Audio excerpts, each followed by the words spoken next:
Awesome. Okay, well, good morning. Welcome to the first Mountain Housing Council quarterly meeting of the new year. Next slide, please. As you may know, the Mountain Housing Council is a program of the Tahoe Truckee Community Foundation, whose mission is to connect people and opportunities, generating resources to build a more caring, creative, and effective community. As many of you know, the we're known for our grant making and scholarship work. Our mission-based initiative work, in addition to the Mountain Housing Council, includes forest health under Forest Futures and family strengthening under the Community Collaborative. Next slide. We're led by a passionate board of directors who are embedded and engaged in the community. Joining us today, we have Hannah Sullivan. I'm just trying to look quick. I know we had quite a few RSVP. And I think Hannah is the only one I see right now, but I believe we'll be joined later by Drew Sahal, Alex Morlatos, Mike Rayfield, and Bill Austin. Next slide, please. My name is Christina Kind. I am the coordinator of the Mountain Housing Council and the Community Collaborative. Joining me today are several of my colleagues. Allison Schwender, who is the director of the Community Collaborative, is assisting me with facilitation and driving the slides. Thanks so much, Allison. We're also joined by our CEO, Stacey Caldwell, and my colleague, Sashay, also RSVP, but I don't know if I see her yet. I do not. Next slide, please. Here is a list of our partners. We bring together 29 diverse stakeholders, businesses, local governments, community groups, special districts, and housing advocates to take on the unique and pressing challenges of achievable local housing in our region. At this time, I'd like to recognize the elected officials in the room. And we did have a couple RSVP, but I know people are still trickling in, so we'll just see if they're here. And it doesn't look like we have anyone yet.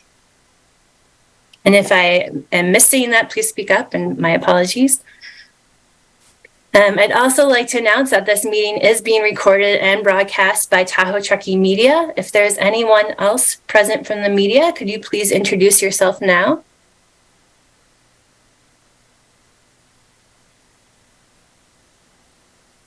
And Mayumi, I believe you're on, is that right, from Moonshining? Yes, I was just clicking okay. on unmute. Hello, I'm Mayumi Peacock of Moonshine Inc. Great, thanks for joining us, Mayumi. Is there anybody else from the press on?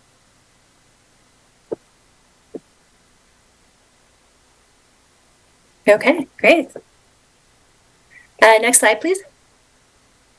Just as a reminder, as seen here in the graphic of the Achievable Local Housing Bridge, the Mountain Housing Council is working hard to address the unmet needs of the community, from those who are unhoused to those who earn all the way up to 245% area median income. This is a framework we developed in 2017 and refined in 2021 based on our workforce housing needs assessment. The graphic also shows the range of housing types needed in the community, from emergency shelter on one end to home ownership on the other end, with each important for different people at different times in their lives. Next slide, please.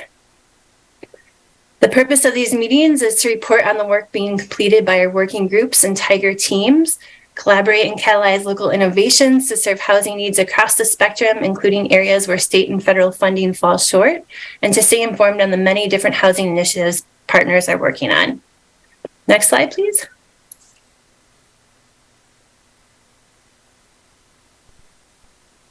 Let me go over our agenda. I'm just dropping a link to it in the chat box for those of you who may not have seen it ahead of time.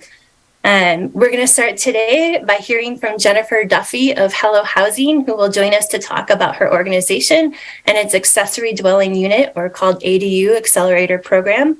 We'll then have an exciting update about two new capacities that are being built in our region, the Housing Hub and the Housing Fund. After the break, we'll hear reports from the State and Federal Policy Working Group and the Supportive Housing and Homelessness Working Group. What's next for MHC? As you may know, in 2020, partners reaffirmed or affirmed commitments to this collaborative effort for 3 years with an expiration date of June 30th, 2023. So we'll open up conversation in this large group format to reflect on all the great content you're about to hear and discuss how this could shape any next iteration of the council. We'll then open it up to Mountain Housing Council partners for any updates or announcements and close out with public comment. Members of the public will have an opportunity to speak. We limit comment to 2 minutes and ask public members to adhere to public protocol, which I'll put in the chat box.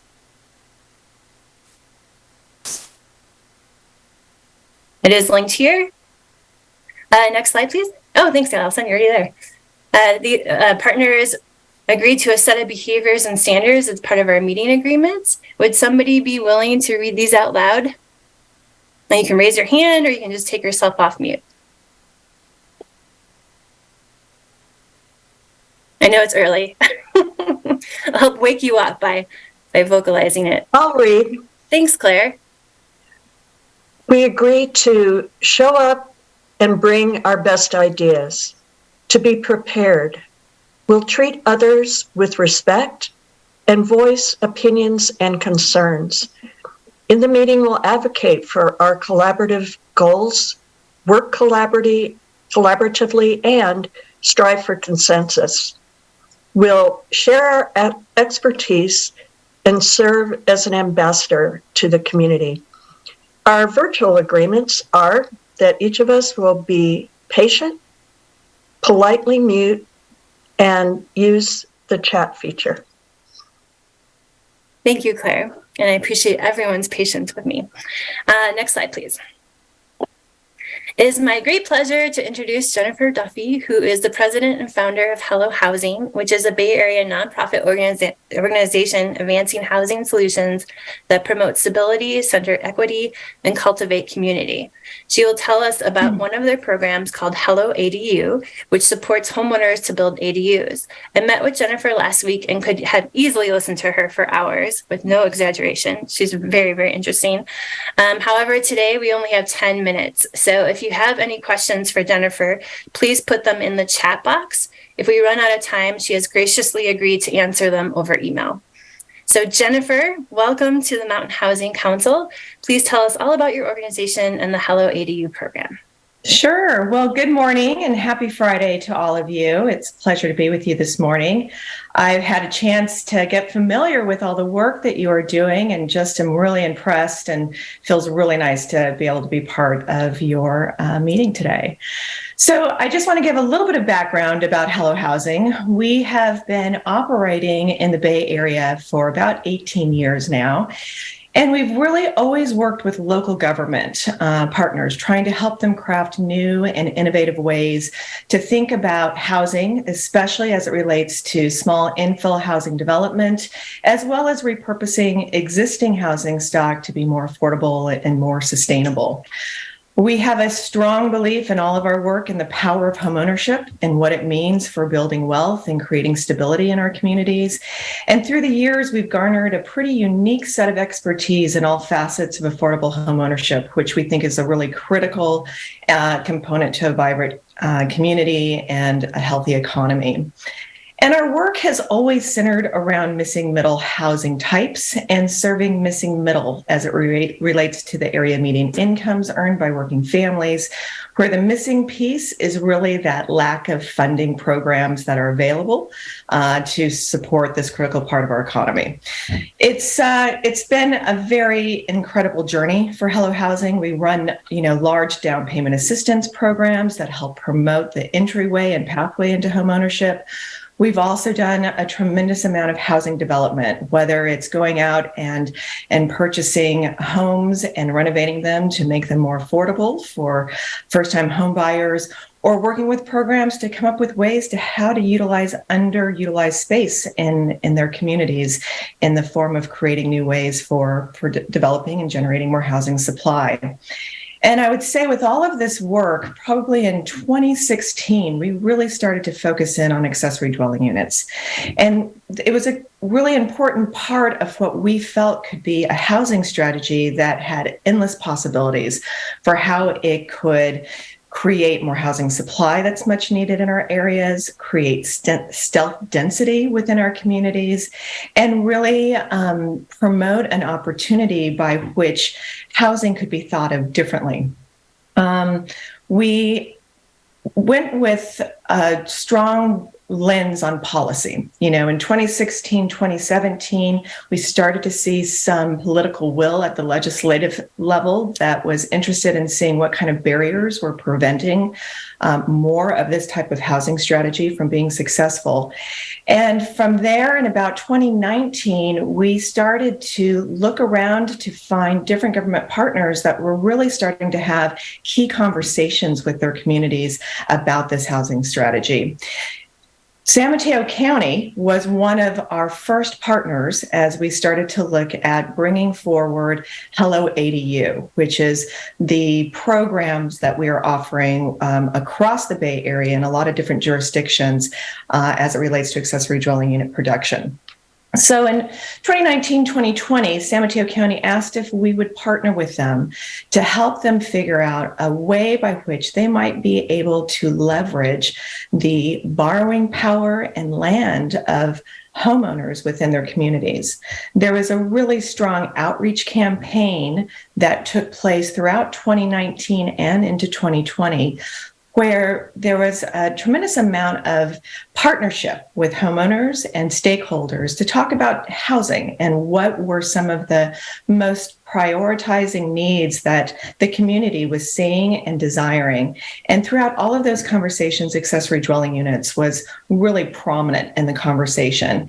And what was really interesting was the commentary that homeowners were sharing about the challenges they were having and thinking about making this type of investment, the anxieties they had about trying to work with their jurisdictions and the permitting side of things. And so the county was really vested in seeing if they could craft a strategy that could speak to some of that feedback. So we joined with them and brought all of our project management and construction experience to the table and crafted a program that started out as Brighten Your Own Backyard. And in this program, the goal was to help homeowners through every phase of the ADU development process. So everything from is it feasible? What is it going to cost? What's the process? How do I find good professionals to work with? And so we broke it down into different phases, and we work with homeowners to help them understand what their budgets are, learn about the different financing products and how they work and how they don't for their particular needs. We help to introduce them to different design professionals. We help coach that design conversation until we have a final permit set. We then take that permit set through the permitting process with the homeowner, and then we also help take those projects out to bid and identify different general contractors that we think would be a good fit for their projects. And then ultimately, we help the homeowner manage the construction process all the way through lease up. And what the overarching goals of that program's initial purpose were is to figure out how the county could essentially be a better partner with homeowners. And so we worked on a really strong feedback loop as well in that process with the jurisdiction, helping to work out different streamlining strategies at the permitting counter, help to be able to share different areas where we thought maybe training was necessary from frontline staff as it relates to the changes in all of the ADU laws. And it really helped to start to spur that concept of partnership. The thing that was very exciting for us, especially being a developer in single family, small housing types, was the ability to take about $500,000 in public investment and produce 18 new units of housing. And in our book, that's pretty significant because it's really difficult to amass that type of scale with $500,000. And for us, it was an opportunity to see what is the right incentive to help homeowners take that next step into creating more housing in our communities. And since we started that initial pilot, we have gotten the attention of a lot of surrounding jurisdictions and have expanded pretty significantly. So now we are also supporting a large program in South San Francisco. We are supporting another large program in Alameda County. We are getting ready to launch a new program in Marin County, and we'll be taking these same services to Santa Cruz County. And for us, I think it's been a very exciting time in housing because it's really, once again, another way of thinking how this housing strategy can really meet a lot of the goals that we are all collectively trying to achieve.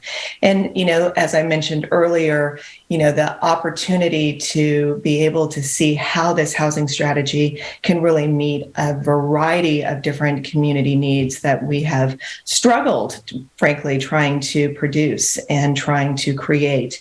When we think about the different types of affordable housing sources, we really see a lack of those sources showing up when it comes to a certain income band, which we call the missing middle. And I was really intrigued by the graphic that you guys shared at the beginning of this presentation, and where your AMIs really, are being contemplated, and what that means to creating, true housing ideas for how we can partner and leverage, I think, the power of homeowners. I think land that we know is available if we can just find ways to figure out how to support people in the process of creating those developments.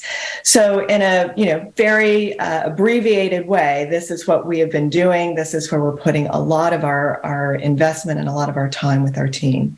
And happy to answer questions if we have any time. I'm also really happy to be able to answer questions that you may have following this presentation by email.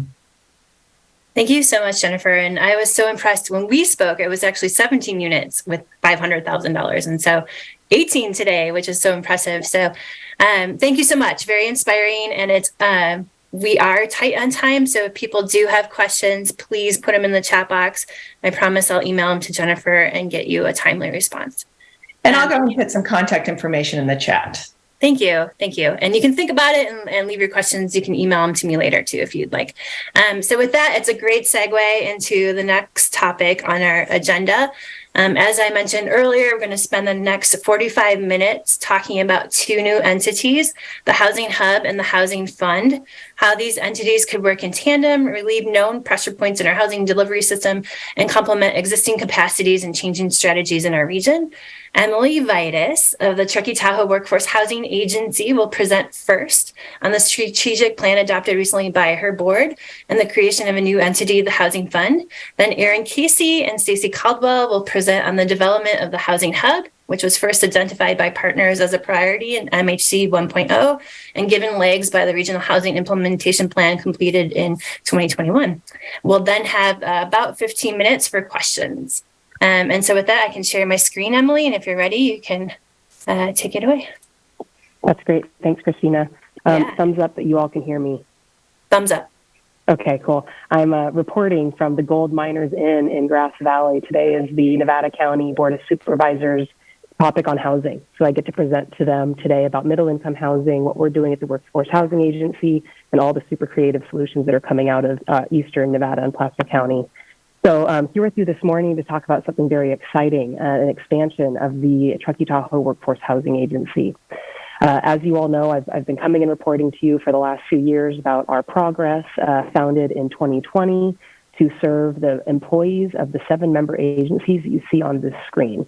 Because of the shift we've seen from the pandemic and a really kind of desperate need to serve our community in a bigger way, the board has entered into about a year-long strategic planning session and just approved our strategic plan last week. So you heard it first. Everything I'm sharing with you today is really with the hat of we are expanding to serve a greater workforce.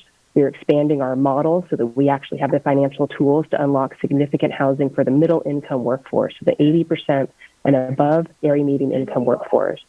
If it gets too loud around me, somebody give me a emoji or something, and I'll see if I can go hide in a side room. Next slide, please, Christina. So when I say we're shifting and expanding, we're everything from the ground up, right? So our original mission was to serve the employees of our 7-member agencies, which is 2,300 employees, about 15% of our local workforce. We are shifting to look at a whole new vision and mission to serve our community, of which our member agency employees are a part of. And so our new mission is to solely facilitate innovative workforce housing solutions in the Truckee Tahoe region. We all want to thrive in community and economy where all of our employees have access to quality homes, of which, again, our member agencies are a component of our community. Next slide. So just a quick reminder who we serve. The majority of our employees fall in the middle to upper middle income categories. So our work focuses on the 80% and above area median income categories. We know that our entitlement agencies and jurisdictions are really focused in a big way on the 0 to 80 and now starting to move into that 120 plus. But for us, we are focused on 80% plus area median income solutions. So just a quick reminder on that. Next slide. Okay, so with this new strategic shift, our goal is to overall, address short and long-term housing solutions, and this new strategic direction is going to allow us to serve those in a much bigger way. So what you see here is kind of existing capacity. What have we been doing for the last 2.5 years?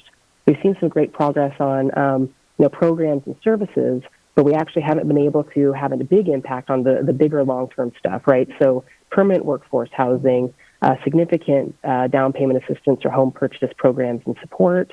And so what we're working on is how do we actually respond to the entire spectrum here that you see on this screen? How do we fill or turn those little orange donuts into blue donuts? And so this just really gives a kind of a good overview of all the things we want to do as a workforce housing agency serving a greater workforce. Next slide. Okay, so jumping into the strategic plan that the board approved last week, again, significant shift to serve more than just our employees, but also significant shift to unlock resources to actually impact on the development acquisition space.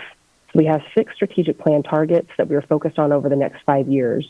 These are fairly lofty targets, which is good, right? We want to have those lofty targets to work towards. And we do have goals, strategies, tactics to meet each of these. So these 6 targets, I just want to talk briefly about each of them. The first is creating financial tools that help us to unlock significant dollars beyond those that come through our annual member agency fees. And so how do we create the structure to unlock significant public dollars and then leverage those dollars to unlock private dollars or other philanthropic dollars to help us move towards working towards the things you see here below. So the next 3 areas, facilitate, incentivize, and acquire, are all related to the building and acquiring of housing units in the Truckee Tahoe region. How do we facilitate development of housing units on publicly owned land? So our member agencies all own land. All of our public agencies own land. How can we help them to unlock those parcels for workforce housing development? How can we facilitate the developers that are willing to work with us to bring middle-income housing solutions to those parcels? How can we incentivize the development of housing for developers or business owners, private individuals in the region? So how do you actually create incentive programs to be able to do that? The acquisition of 24 units of existing housing stock. So again, this is 5-year plan. The acquisition of existing units so that we're not losing them to outside individuals and investors. The expansion to serve more than our employees. So right now we're really focused on serving about 100 employees per year. How do we double that and expand that to serve more of the community? My computer's about to die, so I'm going to keep talking while I'm trying to find a plug for this thing. And then finally, really increasing the way in which we show up in the advocacy space. So how do we lean into what's happening, with Mountain Housing Council and Sierra Business Council on all of the kind of state and federal advocacy that we can do for middle-income workforce housing solutions. Next slide, please. Okay, so as I mentioned, lots of goals, strategies, tactics to actually do this, right? Meet these lofty targets. So we have 5 goals to actually hit these targets.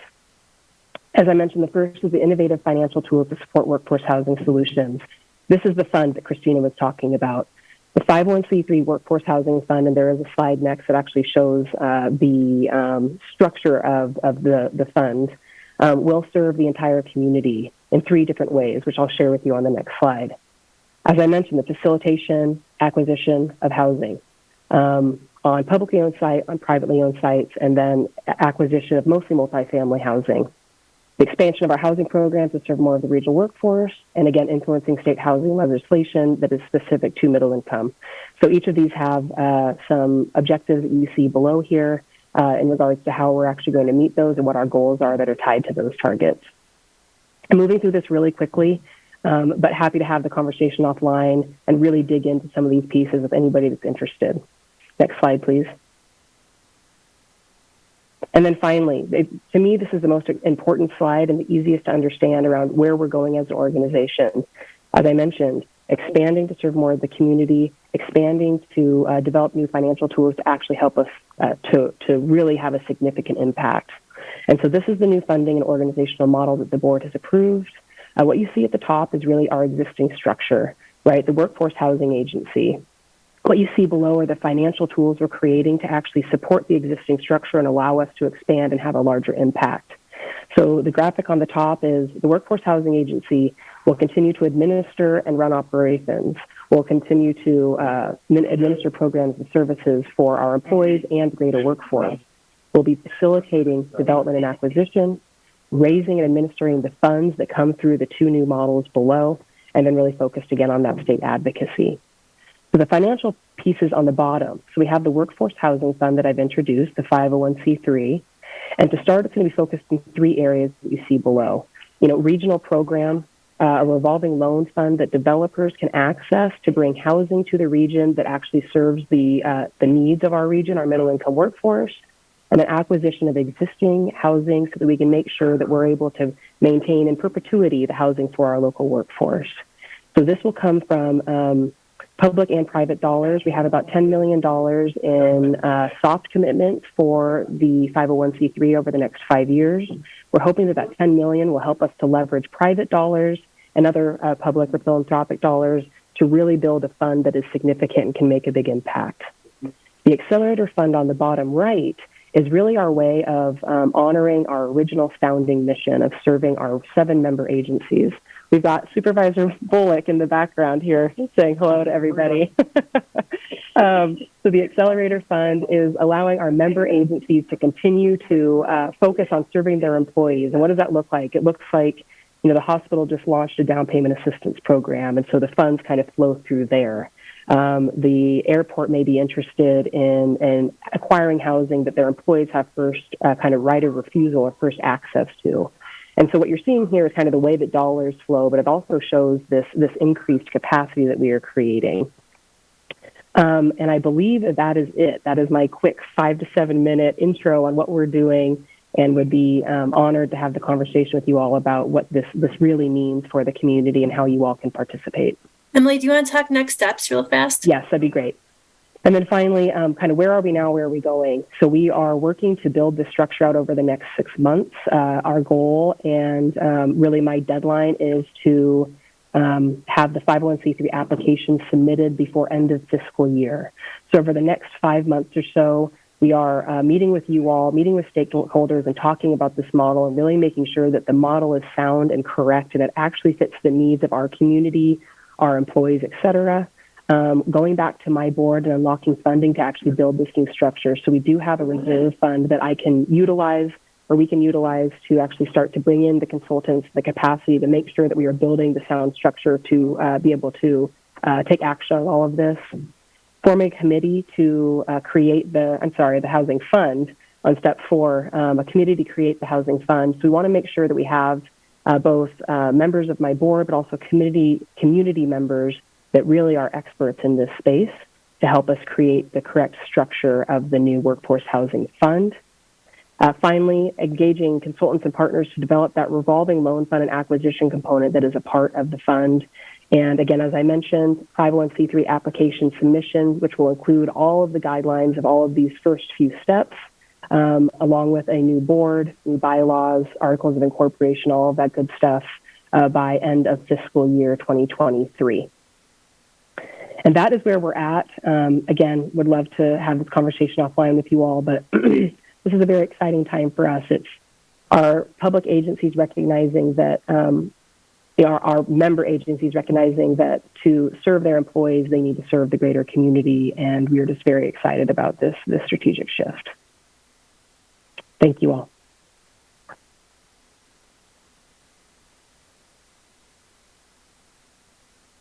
Erin, would you like to tell us how we got here? Hi, great. Thank you. Hi, everyone. I'm setting my timer so I don't go too long here. So my name is Erin Casey, and I'm a consultant with the North Lake Tahoe Resort Association. I've been working really closely with Stacy and Emily to really look at how we take the concept of the housing hub to the next level. And so I wanted to share with you kind of where we're at today, the concept itself, and sort of how we got here. What steps we took. And so the first piece I'd like to mention is up at the top here. We really looked at, we being myself, meeting with Stacy, the Resort Association, there was interest in really trying to address, like many of us have, our housing needs in the community. And what can we do? What can the Resort Association do with its new role in housing to support regional efforts? And so we sat down, had a conversation, looked at the Regional Housing Implementation Plan, which really contemplates a housing organization in our region, kind of a one-stop shop, if you will, that would provide a number of services in our community to make housing a reality. So we took a look at that and asked ourselves, how can we support the RHIP and support this housing hub concept? We also really looked at what was happening in our region at the time. So we talked with Emily about the status of the Workforce Housing Agency and some of the work that she was doing, where the Mountain Housing Council was and the Community Foundation. And what we did is we created a matrix to really try and understand the landscape, because it has been evolving since the RHIP was created. And this really helped us, or informed, I should say, what the housing hub in terms of its concept at this point looks like. And so that's what I'm going to go over with you here in the next few minutes. Next slide, please. So just to give you a little bit of information on the housing gap analysis that we completed, we looked at the RHIP, we being Resort Association, Community Foundation, and Emily, and we also considered the evolving role of the Workforce Housing Agency, all of which you just heard. And in order to really understand what the needs would be once the organization, the Workforce Housing Agency, sort of evolved and expanded, we developed a grid to identify, it included identified housing needs and organizations in our region filling those needs. Within that document, though, there were some gaps that still existed, even with the expansion of the Workforce Housing Agency. And that included things like advocacy, policy advocacy to be specific, assistance for project proponents, so really working with individuals that want to bring a project forward to our land use agencies, really being a supporter of agencies that are looking to achieve workforce housing goals. So what Jennifer said earlier about really working closely with their regional jurisdictions resonated, and that was something we identified as a need in our community. And the hub, as it's conceptualized, really addresses those gaps that we identified collectively. Next slide, please. So this is the housing hub in terms of the services that are included at this point in time. And I'm going to go over them very quickly. Up at the top left-hand side in the red circle, you'll see it focuses on providing land use and pre-entitlement support. So really working with a project proponent. This could be, and we're thinking more in terms of somebody that is looking, a small to middle-sized developer or a property owner who wants to put an accessory dwelling unit on their property and they don't know how to do that. So the Hello ADU program actually is something that we'd really like to explore as a program of the hub in the future, but really think that this could facilitate an easier and more streamlined process for the individual looking to develop a project and our agencies that are working with that person. So when Jennifer mentioned earlier that strong feedback loop between individuals, project proponents, the housing hub, the jurisdiction, that is something that we envision for the hub as well. On the right-hand side up at the top under the orange circle, promoting housing programs and projects. So this is really focused on policy advocacy. So making sure that policies and code in our region facilitate and are supportive of developing housing and not an impediment or a challenge for somebody who's really interested in making workforce housing available to our community. Identify, educate, and inform. This is really sharing resources with project proponents, making sure they're aware of incentives, making sure they're aware of things from revolving loans to other incentives that our land use agencies provide, and then collaborate and convene. So our region, we really work collectively together to solve our issues and to bring really important projects to light. And we don't think that the hub is any different. The hub will definitely be involved in part of that process and working with the Workforce Housing Agency, bringing different groups together to have conversations around housing. We think this is an important component of what the hub would do. Next slide, please. So this is just a draft mission statement to give you an idea of what the hub would be focused on. So really facilitating a viable path to workforce housing development by removing barriers and informing land use policy. And we hope, and our theory of change is that this will result in additional housing units, but also really promoting innovative workforce housing programs in our community to support economic sustainability and community vitality. So this will likely evolve over time, but this is just a snapshot to give you a sense for how the organization, what its goals are, and what its area of focus would be in our region. Next slide, please. This is the Housing Hub governance and engagement slide, and this really speaks to the different relationships that the organization would be eager to have and facilitate, as well as its governance as it's conceptualized at this point in time. So we're looking at a board of directors. So to be clear, this would be a separate organization, 501, likely C3 nonprofit organization with a board of up to 7 to 9 individuals. They would set policies, strategic planning, direction, et cetera, things you're accustomed to with a board. Representatives from organizations that are really focused on housing, as well as individuals with subject matter expertise in areas that will be important to this organization, from land use to advocacy to other areas focus. Then we've also included an advisory committee because we think that this organization is going to need a lot of expertise, and to build all of that into a board can be a little bit overwhelming. So really expanding that subject matter expertise into an advisory committee is something that we think is important. And so this group would advise the board, staff on policy, programming, and services. But most importantly to me is this orange circle, the engagement partners. And this is how, sort of we view the world with the hub. This includes our land use agencies. This includes many of the organizations in our community, Mountain Area Preservation, the League, TRPA, many partners that have an interest in workforce housing, have different points of view on housing.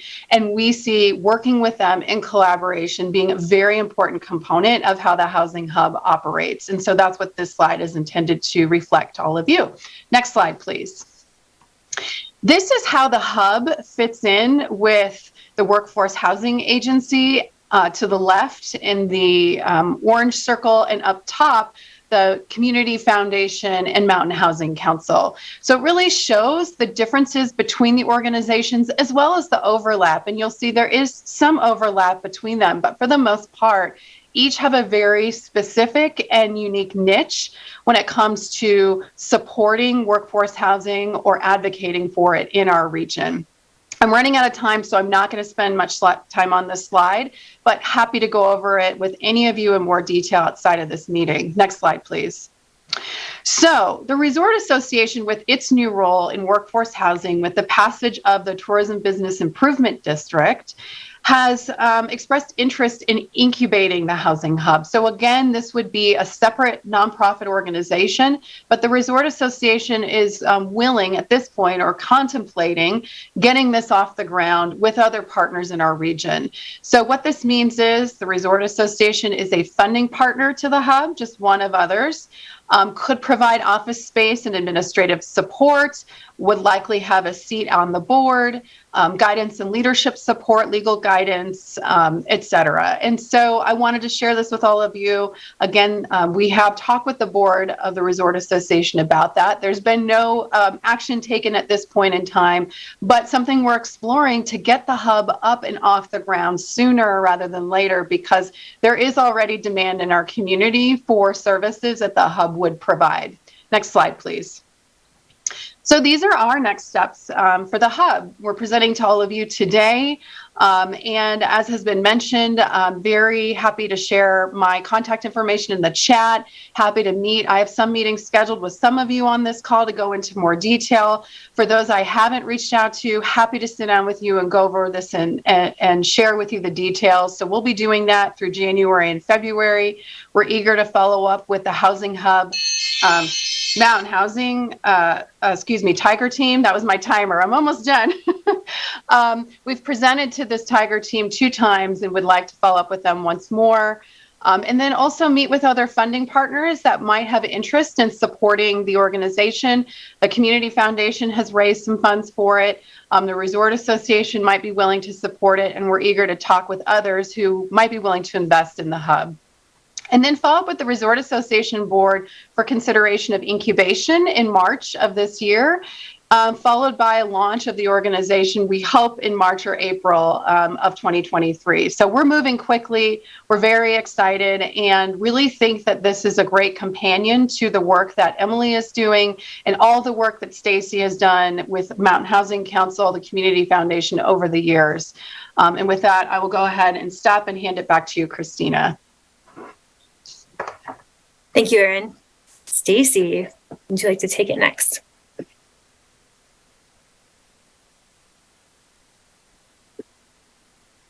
Stacy, you're on mute. Oh, thank you, Allison. Wonderful. If you could advance that slide, that'd be wonderful. You got it. So as we have been working through this concept, it has the roots in the whole 2.0 of Mountain Housing Council, which we'll discuss a little bit later after the break, but is really all about implementation. And if you recall, those fuzzy years when we were all virtual 100% of the time, a group of us, including Sierra Business Council, went to work on the Regional Housing Implementation Plan and really conceptualized what this housing hub would be and where there are gaps. We presented it, it was adopted, and then we formed a Tiger team to work on this concept. And meanwhile, the JPA was really doing very similar kind of conversations of like, what is our, now that we're here, what is our highest and best calling to this work? And so they've been at the table along with the other partners, really thinking about how do we build an ecosystem of solutions, if you will. And so, one of the big questions we often get is why not one organization, especially when coming from the nonprofit sector, that the care and feeding and the launching of nonprofits, it's a big energy and resource push for a community of our size. But I hope that you are starting to see the nuances and the thinking of the different stakeholder groups and the areas of impact and expertise that needs to get developed in order for us to be successful at this work. And so next slide, please. Another question that comes to our mind is really, how do we build a robust housing strategy that leverages and expands capacities across our jurisdictions? So we know that our jurisdictions, are kind of in the front seat on most of this work. They're the land use planners. They work with policies and funding. They have a huge toolkit in this housing conversation. And yet, as so many other areas of impact, our region is unique in that we cross multiple jurisdictions, none of which are 100% focused in our region. So it makes our realities a little bit different than other areas of their jurisdictions that they serve. And so we know as a region that we have to keep focused on what works up here because it is so unique. We know we have to leverage across these different jurisdictions and these different players. And then, finally, we need to be able to kind of keep 100% focused on housing at times, no matter what the reality is beyond housing, whether it's catastrophic wildfires or a pandemic. We need 100% focused attention, because once we get through these emergencies and and things that curveballs that, come at our community, we still have the housing needs. And so that's another kind of consideration in this. And then I think finally, thank you. How do we build resilient housing infrastructure that can withstand shifting community priorities? So I just spoke to that. Next slide, please. And then, of course, how do the jurisdictions leverage us as well? How do we create an infrastructure around housing within this region that our jurisdictions can navigate in a predictable way? They kind of know the strategy, they have the strategic plan, and we can align the conversations and the resources and strategies together. Next slide, please. And so I want to just kind of thank the team here, and Christina as well. And Scott is here, Scott Keith as well. This graphic really comes from a lot of different moments in time finally coming together. And so what you have on the left is the concept of the hub modified, updated, and really starting to become part of the North Lake Tahoe Resort Association, soon to be rebranded organization, incubation, focused on the developers on one side. And then you have the JPA, Workforce Housing Agency, and its new iteration into a fund and a C3 focused on the workforce side. What you'll recognize in the kind of center before you get to the orange center circle is the community capital. So community capital plays a role in both of these equations. For the developers, there's just not enough funding resources for that missing middle, that area beyond the affordable that gets the state tax credits and the federal grants. And so we as a community and with Mountain Housing Council have been building a community capital kind of group who comes together and really tries to align the resources we have as a community to focus on some of the housing solutions that don't necessarily fit in that area of affordable. And then you see on the workforce side, there it is, because you can see the Workforce Housing Agency plays a significant role. Their vision of $10 million, is significant. Inside of there is also the T-bid and the parcel tax. And then you've got MARTIS Fund, and you've got some of what TTCF has done. And so together, we're all really trying to support housing in a flexible, nimble way that really focuses on those solutions. You have the jurisdictions around this. This graphic could expand even more and include all of the players sitting at the table who've been informing this, including Contractors Association and NAP and Sierra Business Council. But we just, instead of having so much logo soup, we put Mountain Housing Council there because it holds y'all. But we then called out the 3 jurisdictions. So that's the graphic. Let's move to the next slide. We hope kind of makes it clear. And then we also really are looking at how these 2 really social enterprises focused on housing are aligning their work over the course of the next year and sooner. So I think that was my last slide. And I think we're at the point of opening it up for some questions.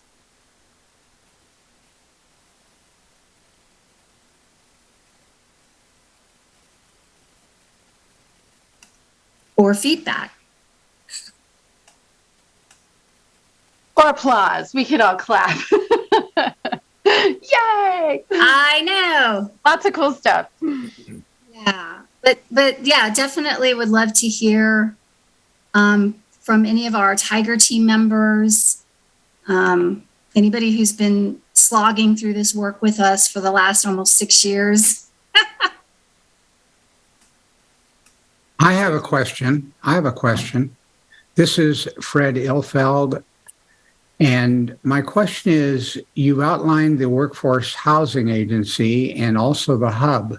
And my question is, what happens to the Mountain Housing Council itself?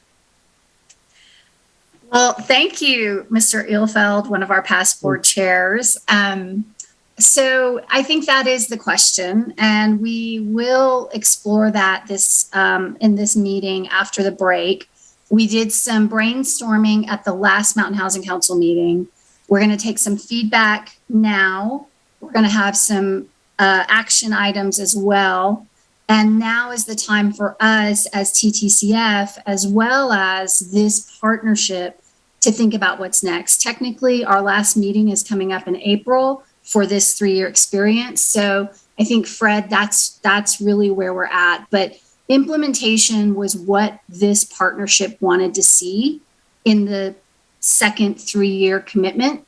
And so this is really a moment where a lot of people with a lot of fingerprints are on this strategy, and it's getting delivered. And you're seeing the fruition of so many years of work.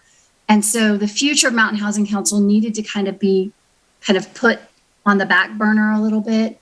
But there are some enduring pieces that we are beginning to see some gaps. So Fred, stay tuned on that, and I hope you'll weigh in.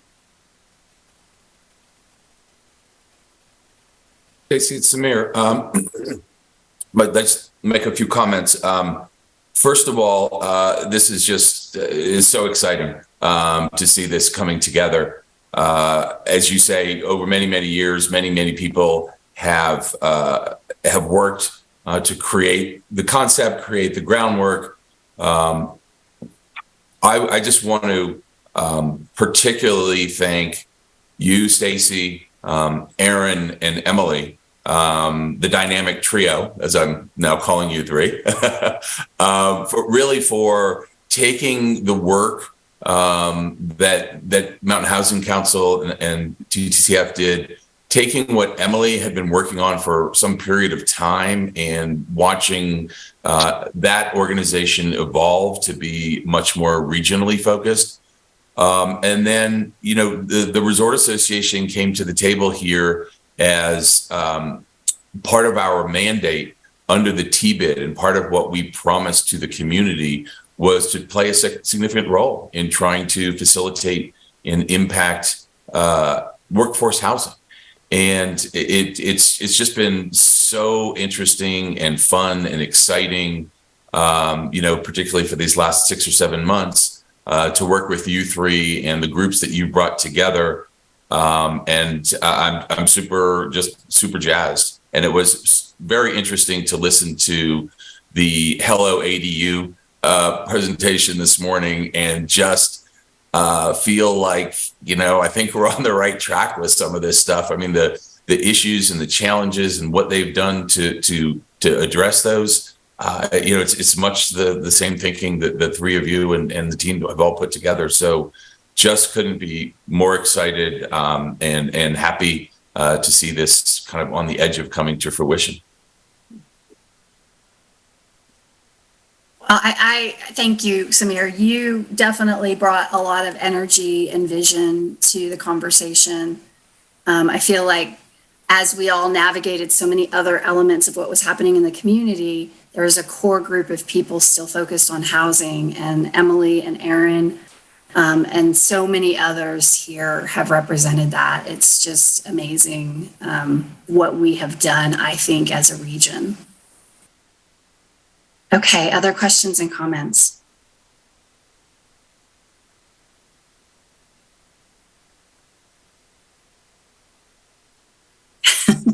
I will make a comment. I think that, go ahead. What? Sean has his hand up. Perfect. Sean, come on. Thanks, Stacey. Thanks, Christina. I just wanted to say thank you, you guys. Been involved in this effort for quite some time, and coming from an agency over here on the other side of the hill, where the progress has been much more difficult and slower on actually seeing achievable housing realized. I'm happy to see that that the efforts that we've all put in have come to this point, and I'm really hopeful and excited about the structure that you guys have put together. I agree. The efforts of so many people have gone into this, but it wouldn't have continued if there weren't a few of you guys really keeping it going, and I really appreciate that. So I'm excited to keep involved in this and see where it goes. I really was vocal at the end of Mountain Housing Council 1.0 that we needed to figure out in 2.0 how we transitioned away from that. I think it was a very successful alliance of a lot of people, but it did need to move, I think, necessarily towards something that was more focused on action. And I'm glad to see the work that you guys have put into that, and I'm happy to participate and help in any way I can moving forward. So thank you. Tony. Thanks, Sean. Tony, do you want to make your comment? Yeah, just a quick shout out to some of the hard work that's been done around this from the teams that have been mentioned. Stacy, Aaron, Samir, yourself, you put in quite a bit of time on this, as well as Emily, and can't thank you all enough. My quick comment around that is, I think this team has looked at the existing organizations, potential organizations, has done gap analysis built on programming that's existed, transforming that program to fill the gaps that they've identified, to really bring a potential product that's going to move the needle in our community, in our unique community across multiple jurisdictions, as we've indicated. And I think it's just fantastic. And I'm grateful to be sitting at the table with that team and being able to have some visibility and input into it. And grateful to be moving forward with the hub. So thank you all again. Thanks, Tony. Amy, please make your comment. I want to acknowledge all the hard work of the partners at the table and for what is clearly maybe the most complex problem that's faced our community and continues to face our community. So kudos to all of you. And I am absolutely taking a victory lap for all of you inside. But I do have a question, a forward-facing question, which is, what are we looking at? I think the community, as this information is becoming public, is beginning to talk about these solutions and get excited about these solutions. At least from a funding partner side. What are we looking at in terms the next steps are clear, but what are we looking at in terms of timeline where we're really going to see these mechanisms, like funding mechanisms, operational? And I think that's principally it's a planning question in terms of how are we thinking about these resources concretely of, this project is coming down the line, and the housing hub will be ready, or likely will be ready at this time to really consider being an investment partner in this project. I'll take the first stab and open it up to my colleagues, but a lot of this work is happening, right? It's not like we're waiting on it. TBID is moving forward. They've got committees. TTCF continues to do impact investing. The hub work with developers keeps getting done in a very clunky way, right? So I think that the work is happening. It's where we've seen things get jammed up in the system and where we want to be able to kind of deploy the resources in a more, smarter, more efficient way as a region. I think Emily might be able to speak more towards specific funds that she's kind of thinking about here or planning on. Yeah, excuse me, happy to. Hi. On the financial tools side, as I mentioned, the founding of the 501c3 is providing us a structure to actually be able to pursue those three things that live under it. But on the actual kind of capacity and asks timeline, it's going to our member agencies in the next 3 months and actually asking for the first kind of round of funding that meets that $10 million over 5 years. And the founding of the agency, occurring when we're submitting the application towards the end of this fiscal year, but also looking for a fiscal sponsor that allows us to start to operate more quickly before we're, while we're waiting on that application to be approved. Additionally, we're not waiting on to actually start to move down this pathway, right? We're already working on expansion. I'm already meeting with business owners and other public agencies to have the conversation around what it looks like for us to be a partner to you with this new capacity. So I'd say we are already on that pathway, and as it relates to actually execution of financial tools, 6 months for us. Thank you both. Stacey, I might just add one thing to piggyback on what you said about kind of the work is already underway. I think a indication of how really, in some ways, just how challenged the development community is in trying to figure these things out.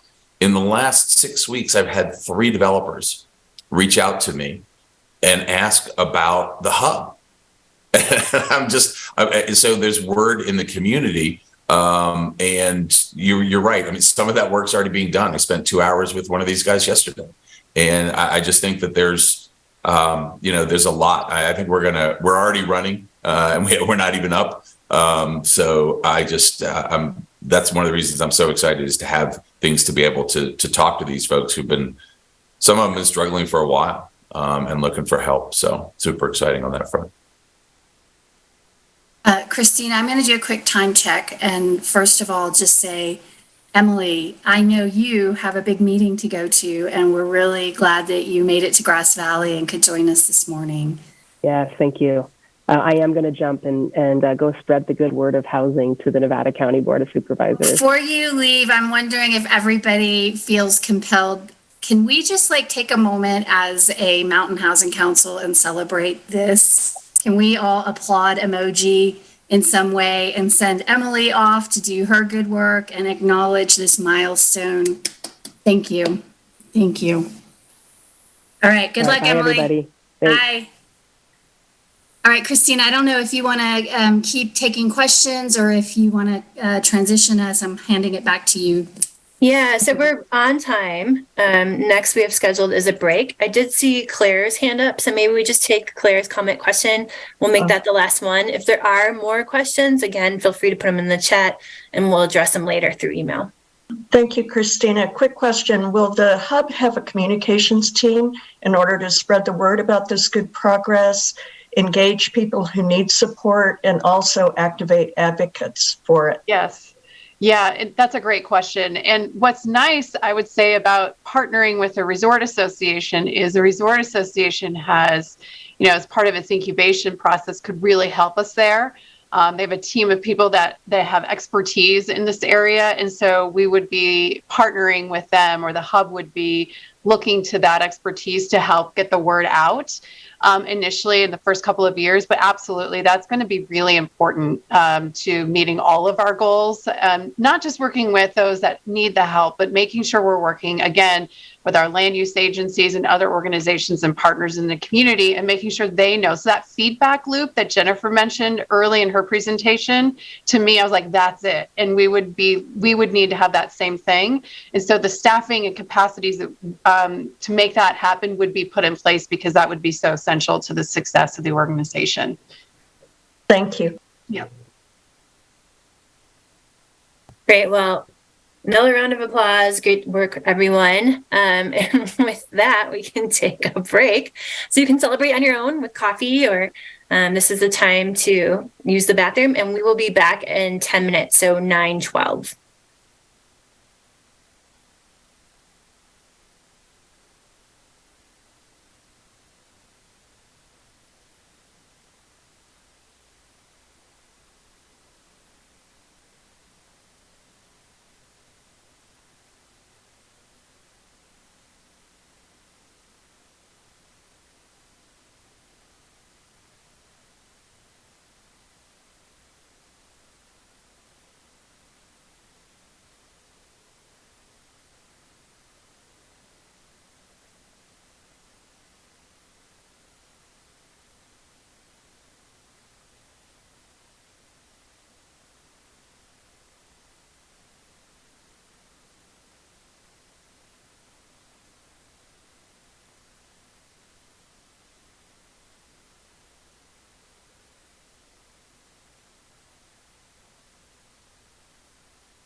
I see some people turning their cameras back on. Thank you. Good to see you again, Claire. Good to see you again, Cece.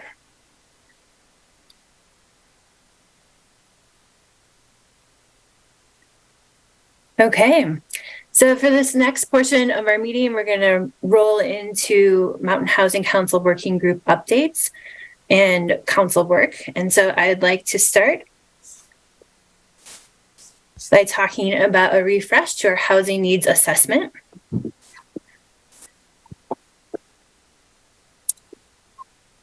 Sorry, I can't see you guys, and that I like to see you, so I'm just going to change my screen here.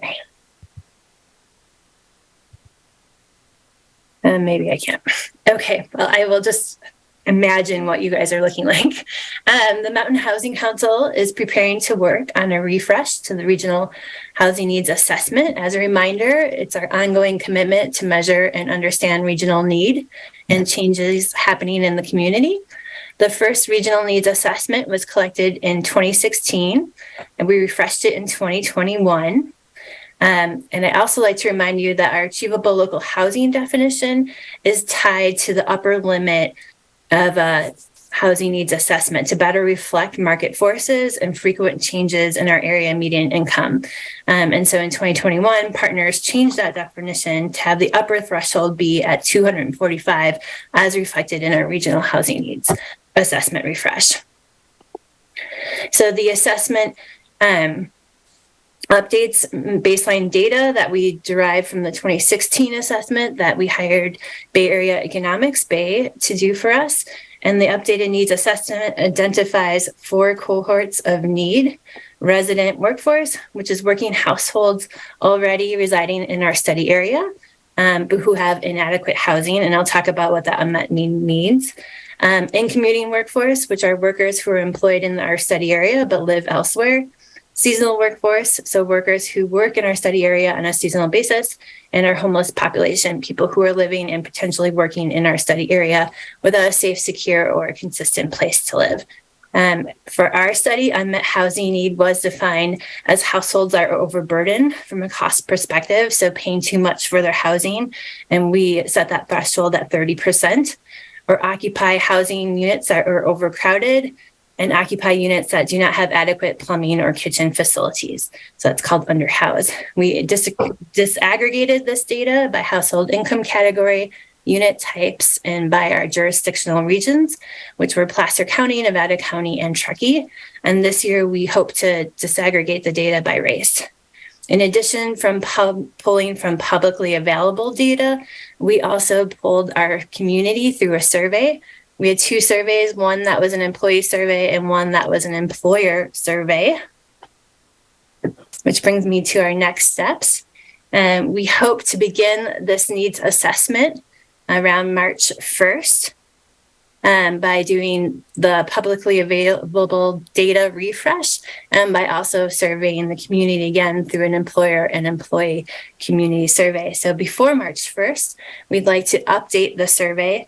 Our previous survey was a little bit long, but it was needed to answer some important questions about shifting community. So we wanted to find out, what was the impact of COVID on our community members, but it was also used to inform the data for the in-commuter cohort.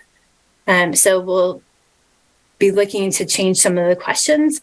We hope to launch the survey again March 1st and keep it open for 4 to 6 weeks. So a deadline of April 15th with a final report soon after. So this brings me to what we need from you. So today, I'd like to ask you to consider helping us in 2 different ways. One, we're looking for people to participate on a tiger team. It'll be 2 meetings, one meeting beginning in February to really go through the survey, the questions with me, and to refine those questions and potentially streamline it a bit. And then another meeting to support outreach once we launch the survey. And then we're looking for all partners to, again, help us with outreach. Everyone here was really great last time of including our messaging in your social media, on your website, in your emails. And we are looking to all of you, again, to help push out the survey to community members. So if you are interested in joining the Tiger team, you can send me an email or you can indicate your interest in the chat box. And with that, I'd like to turn it over to Steve Frisch for our policy working group. Thanks, Christina. Yeah. Appreciate it. If I might just ask one question before we move on the survey, or rather on the update. When is the point in time survey for homelessness? Yeah, so it actually started, and we'll talk about this a little bit later in the update after you, the supportive housing and homelessness working group update. But the count started yesterday, and it's a count of people where they slept on the night of January 25th. And so I won't steal Jasmine's talking points, but the emergency warming center was open and there was a communication plan that was put in place to begin the count yesterday, and it'll go for 10 days. Great, thank you very much. Mm-hmm. So a quick update on the policy working group. We met about 10 days ago. I think it was about 10 days ago. For the first time this year, we've been focusing quite a bit on the 2023-24 budget. So I want to give you a little bit of a background on kind of the tone and tenor in the legislature this year, and then go on to our planning for meetings in the Capitol starting on February 8th. So as many of you know, the state is projecting a deficit in its budget this year. The governor's budget projected a $22.5 billion deficit, which of course necessitated cuts across a number of different areas of the state budget. And the housing funding was not immune from some of those cuts. You know, I think one of the interesting things is that the budget proposal was predicated on the assumption that the economy would be flat and or not performing very well this year. And indeed, for the last year, the state's revenues have been down. But there are some green shoots developing out there now. Unemployment is at historic lows. We had a 2.9% GDP growth. Revenues are actually starting to tick up a little bit at the state side in the last couple weeks. So I think there is some opportunity here for reconsideration of these cuts in the governor's May revised budget. So the housing funding took about a 12% cut, a total of $2.85 billion over the next 2 years projected in the budget. Many of those cuts are really slowing down the deployment of funding that was dedicated last year in the budget.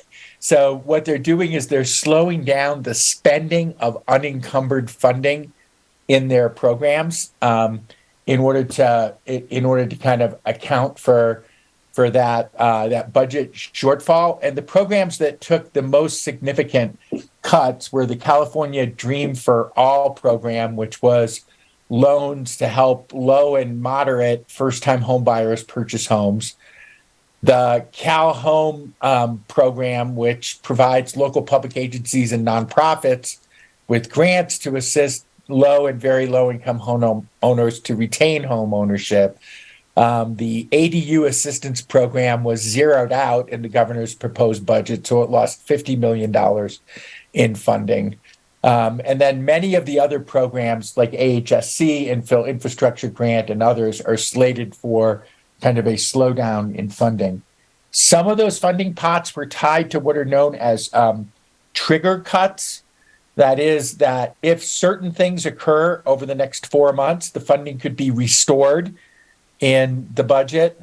So it's going to really be dependent upon kind of performance of the economy. So there's a major debate going on in Sacramento right now about how much of the proposed cuts that the governor included in its budget should be backfilled by the rainy day fund.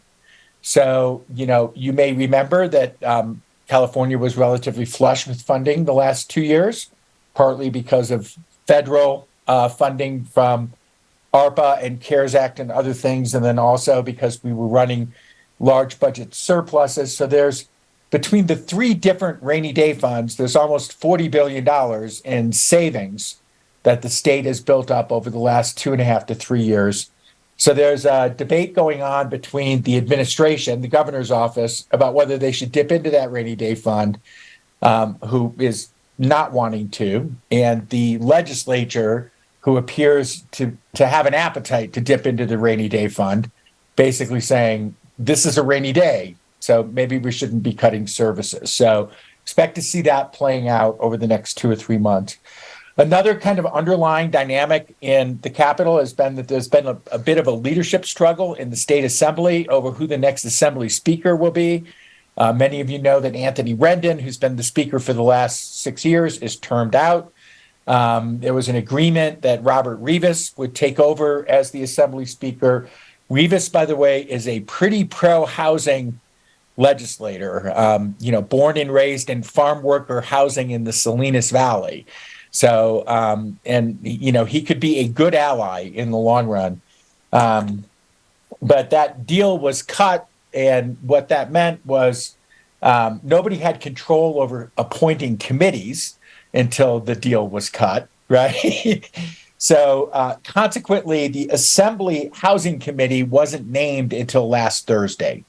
So we literally just got kind of notification of who would be on the Assembly Housing Committee a week ago. So not a lot of legislation has been introduced on the Assembly side, and actually remarkably little has been introduced on the Senate side either, even though the Senate is pretty tame compared to the Assembly right now.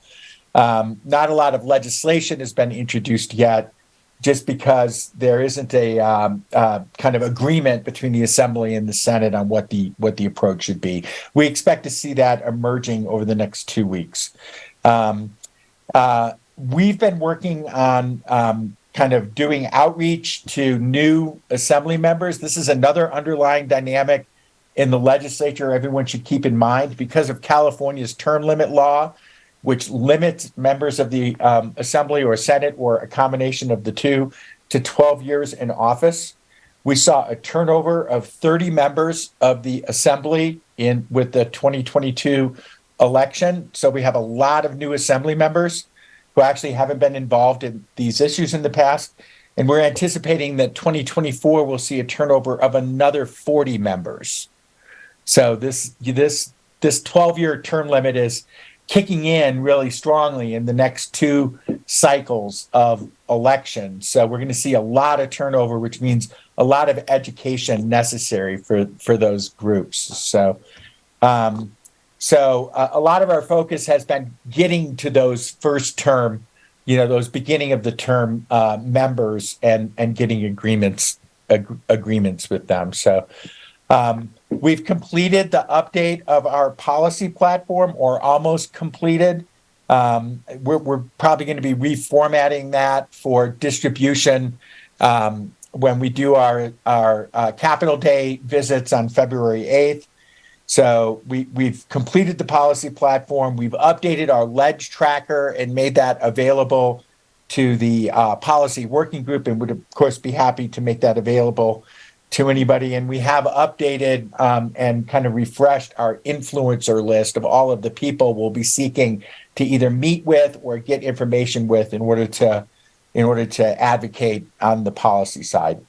And then finally, I would say the next big activity of the policy working group, and anyone else on this meeting who is interested in attending or assisting, will be Capitol Day legislative meetings scheduled for February 8th. Those meetings will be roughly a half an hour apiece. We're targeting the Assembly and the Senate Housing Committees, their chairs and members. We would be meeting in the new legislative swing space in Sacramento, doing meetings from roughly 10 to 3 p.m. Christina is providing information for signing up for attending those meetings. Best case scenario would be we have 2 teams of at least 4 people each going to meet with the legislators, so we can maximize kind of the number of meetings we can do in a single day. So we're scheduling those meetings right now, and we'll have a schedule in advance of February 8th for participation. Would be really, really important to have somebody from each of the jurisdictions Like I would love to have someone from Placer County, someone from the town of Truckee, and someone from Nevada County. I know Nevada County is planning on participating. Jeff Thorsby told me yesterday at the Nevada County board meeting that he would be participating on behalf of Nevada County. So Christina, if he hasn't reached out to you, put him on the list. But super important to have a good showing for those meetings. So we're planning 2 meeting days. The first is February 8th, and then the second is March 16th. So both of those dates will be available for people to sign up for. By March, I believe we'll have a pretty robust set of housing legislation that has been introduced by that point, and probably a clearer picture of who's winning this struggle over whether to dip into the rainy day fund or not. Like most of our focus in this meeting is going to be around the few pieces of legislation that have been introduced and advocating for restoring funding in that housing fund, or accelerating the things that were tied to the trigger cuts so that they get restored as quickly as possible. The one good piece of news in the budget is that the homelessness funding was really substantially left untouched, which is really good. So, we stand to potentially lose a little of the ground we made last year, but not necessarily a lot of it. And if the economy picks up, I think restoring housing funding is clearly one of the top priorities of the legislature. Both Robert Rivas as the incoming Assembly Speaker and Tony Atkins as the Senate leader have said housing is a top priority. And we are hearing that the likely next Senate pro tem, Mark McGuire, is very interested in advancing housing objectives as well. So I think I'll let it go at that and open it to any questions if anyone has questions. No? Okay, now I expect to see at least 8 of us in Sacramento on the 8th, okay? We're going to be reaching out to you. I want someone from the town of Truckee, someone from Placer County to be with us too. It's really important that the jurisdictions in particular speak up. So thanks. Stacy, do you want to make your comment? It's actually just getting a little bit more of a window from Steve, what it will be like in those 30-minute meetings. Will we have talking points? And what I think I'm hearing you saying is this particular showing up will be more about, let's make sure we get all the money allocated for housing. Then we get to kind of slice and dice and position specific legislation because it isn't there. But can you just bring that home a little more for me? Because I'm imagining what it'll be like and all the things going on up here that we're excited about and want to talk about. But then when we get down there, I think that the group is going to be super focused and help me understand what that's like. Yeah, so there will be talking points. We plan to do the executive summary from the Regional Housing Needs Assessment as a leave behind. We'll also have the policy platform as a leave behind. I think the talking points will be focused on 2 things. Well, 3. Number 1, who we are. Many people won't know, right? Number 2, all the good work that's going on in the Tahoe Truckee region, right? Like highlight the good work that's going on. This is a highly functional group that wants to solve the housing problem. And I think every legislator is looking for examples of that. And then number 3, here are the top public policy priorities. And that's probably going to look like a combination of some restoration of funding. And if there's relevant legislation that has been introduced by next week, the things that we would be likely to be supportive of, right? I think a much more focused individual bill kind of recommendation will come in March once more legislation has been introduced. But this one is almost introductory and kind of touting all the good work going on in the region. And then my last follow-up question to that is, are you looking, I hear you saying you want the jurisdictions there, and I think that they are key, and we know they also have lobbyists and their own policy agendas, so leveraging those are really important. But are you looking for other Mountain Housing Council partners absolutely. who want this experience and want to just show up and say, you know, I'm a business owner, or I, you know, run a utility district, or I, you know, do you want more of us to be with you? Yes, the answer is yes. I think the combination of personal stories and jurisdictional commitment really important, right? So if we get more than 8 to 10 people, that would be great. We can just have slightly larger teams or do 3 teams, right? I think one of the challenges is that this is going to sound crazy, but many of the legislators are actually having a hard time even hiring staff at this point, you know? So many of these offices are still understaffed, you know? So they have like a fancy new office building with no one in it, which is a little bit scary, you know? So like, I really think like February 8th is introductory, March 16th is nail the policy side, right? So, any other comments or questions? Great, thank you. Thank you, Steve. Thank you for your leadership. So we are going to move on to another working group of the Mountain Housing Council, our supportive housing and homelessness working group. And Kathy Foley from North Tahoe Truckee Homeless Services is going to start us off with telling us about current services, and then we'll turn it over to Jasmine Barreau, Tahoe Truckee Health and Human Services Manager, who will talk to us about the point in time count and a new advisory council. So Kathy, I'll share my screen and you can start when you're ready. Wonderful. Good morning, everybody.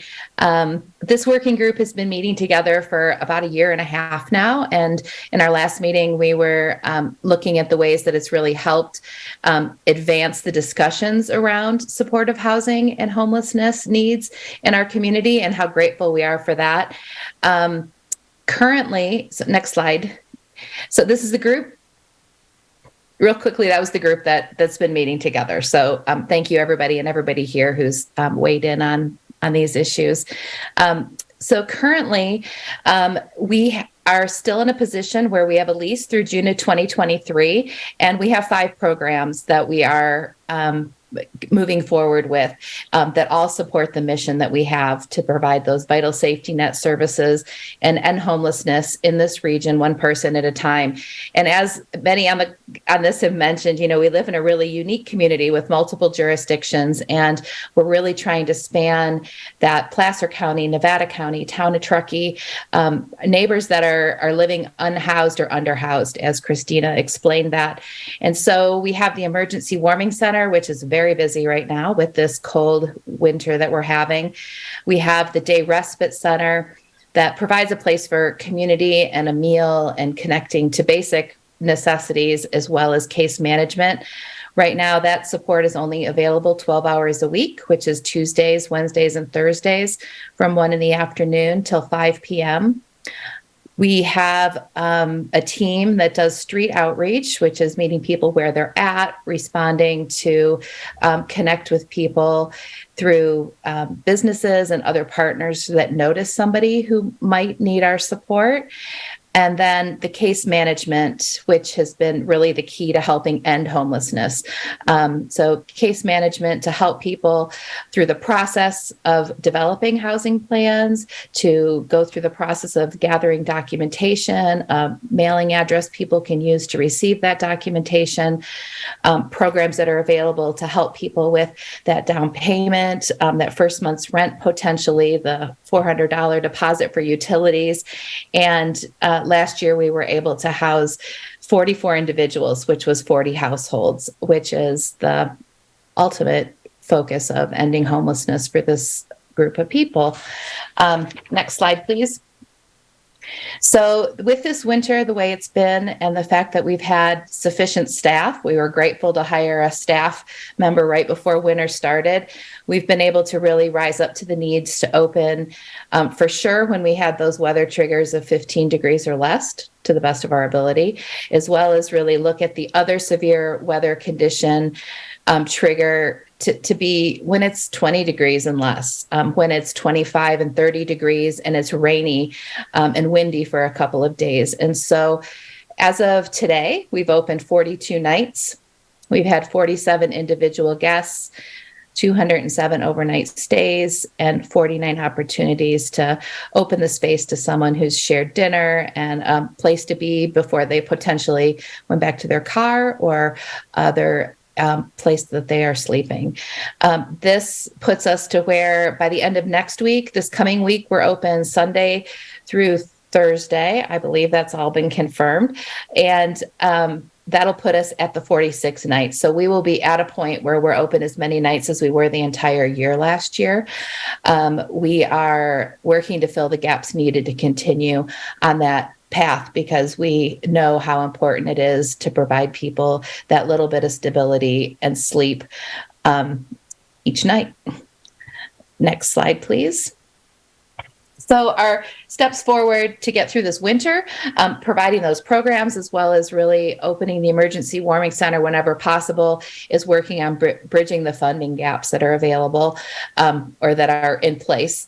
They were there before the winter got busy. And so we're working on that piece. If folks know of grant opportunities or want to have suggestions, please reach out to me. Another place is the volunteer opportunities.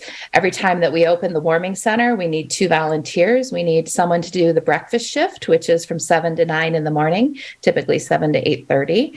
And we need someone to do a dinner shift and come in and serve dinner. And that's between 6 and 8 each night. And then to keep the day center going, we have a need every time of 1 volunteer who's there from 1 until 5 that kind of helps serve the meals. There's other ways to be involved, whether it's in-kind donations, you're going through your closet and you find a couple warm jackets and you look in your garage and you have a 0-degree sleeping bag you haven't used in a while, or a 1-person tent because you don't want to sleep on the ground anymore. Those are all items that are really valuable to our neighbors that don't have a shelter of their own. And so at that link on this website, there's usually an updated list of the different things we're looking for. And so those are the pieces to getting through this winter and really to June. We're also in the process of addressing the lease expiration at the end of June of 2023. And if that lease could be expired, addressing the permitting needs that we would have in order to continue.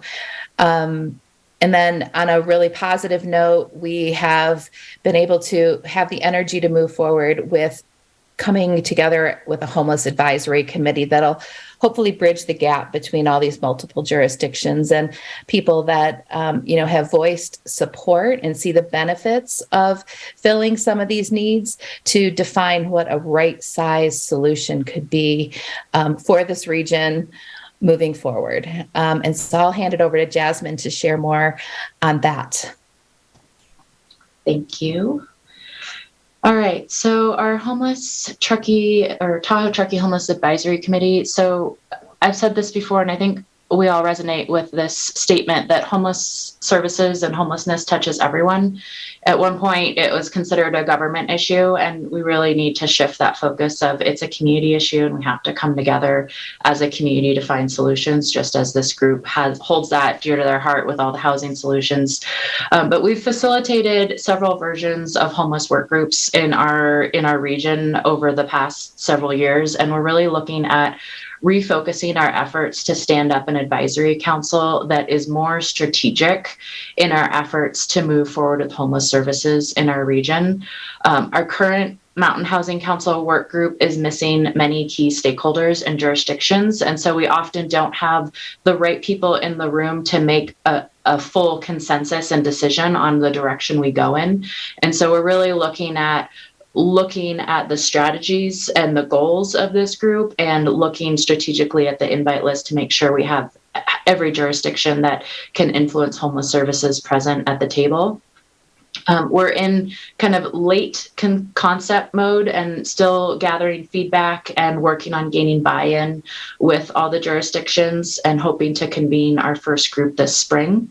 Our goals will be, the focus groups will be to focus on political will and service alignment. What roles do each jurisdiction play in our local solutions? Looking at funding for how we're going to keep these services sustainable, capacity building, and community readiness. So more to come on that. And if you have any interest in participating, please reach out to me and we can talk further offline. And then I also wanted to give an update on the point in time count. So Christina introduced the topic. So it started yesterday. We have several efforts going on underway. So we have counting happening at the day center when they're open for their regular scheduled drop-in hours, at the emergency warming shelter, at Sierra Community House food distribution that's happening in Truckee and Kings Beach. And then North Tahoe Truckee Homeless Services also has a street outreach team that will be supporting count efforts. And then we have outreach flyers that were placed on the buses and in the libraries over in Placer County, because we're often undercounting because services are located in Truckee. That's usually a great hub to count a lot of people that are in Nevada County, but Placer County is a little trickier because sometimes those people don't come over to the lake. So we just tried an outreach strategy to try and engage those individuals that we may not have had contact with before. And so our count efforts will be completed by February 3rd, which is next Friday. We have 10 days from the day of the count to complete our efforts. So that's it. Thank you. Thank you, Jasmine. I'd like to open it up to any questions for either Kathy or Jasmine. I just want to say I'm glad we're always reminded of the entire housing bridge and to lift up those who are supporting, working hard, and thinking strategically about all of our neighbors who are below that 80% AMI line. This does touch everyone, and the direct services have been strong and supported by the community, but without the kind of political will and leveraged funding that will get us to that right size solution. So thank you, Kathy. Thank you, Jasmine, for your leadership. And I'm really happy about this new advisory board. Thank you, Claire. Well said.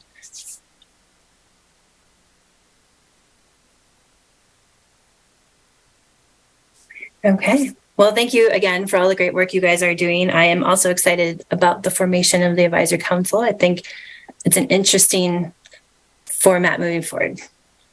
So we're going to spend about the next 20 minutes talking about what's next for MHC, as Fred had asked earlier when we opened up questions after the Housing Fund Housing Hub update. And so I will share my screen.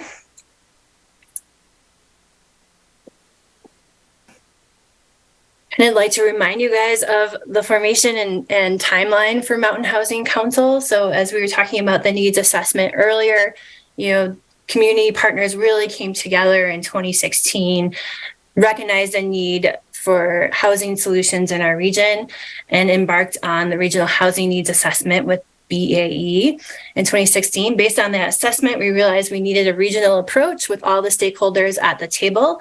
And so many of you, I think there were 29 partners in MHC 1.0, joined for 3 years, signed an agreement to work on these activities. So it was bringing together regional partners. Everyone had a seat at the table. And I really loved the visual of the placemat. That was a big part of MHC 1.0.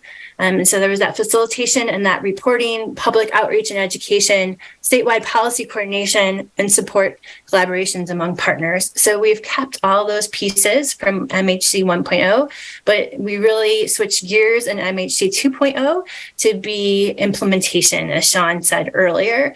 And so really when we launched MHC 2.0 in 2020, the focus was on a regional housing implementation plan, is what we ultimately ended up calling it, and accelerating funding through coordination and leverage. We started the Tiger team, the Funders Network. And so earlier, Claire, when you asked that question, if we're ready, that's another piece of the puzzle, is that we already have funders aligned and we're convening them together.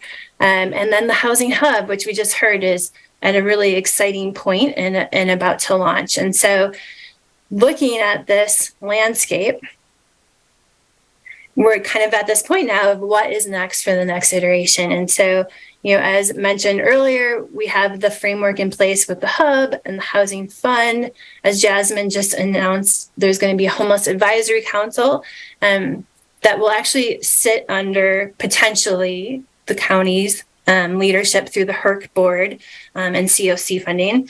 And then we have Mountain Housing Council as a regional convener, state and federal advocacy, data, and the Funders Network that I just talked about. And so now we'd like to have a large group conversation to really reflect on everything that we've heard today, all those buckets of capacity and still the ongoing need that we have in our region, and talk about what could potentially be next. And so this is your time to reflect on anything that you've heard and to offer any comments on what you think there could potentially still be gaps for, what you think is still needed in another iteration. And Stacey, please jump in here and share any thoughts that you have.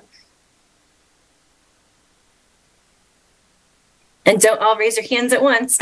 Just kidding. Yeah, I mean, I don't think it's the only time to reflect on it, but I do think it's the time for partners among each other to talk about it. And the Community Foundation really wanted to lead this effort from behind. And so we always say we don't want to be in the front of the parade and nobody's following us. And so we really wanted Mountain Housing Council to be something that the partners felt was needed and necessary.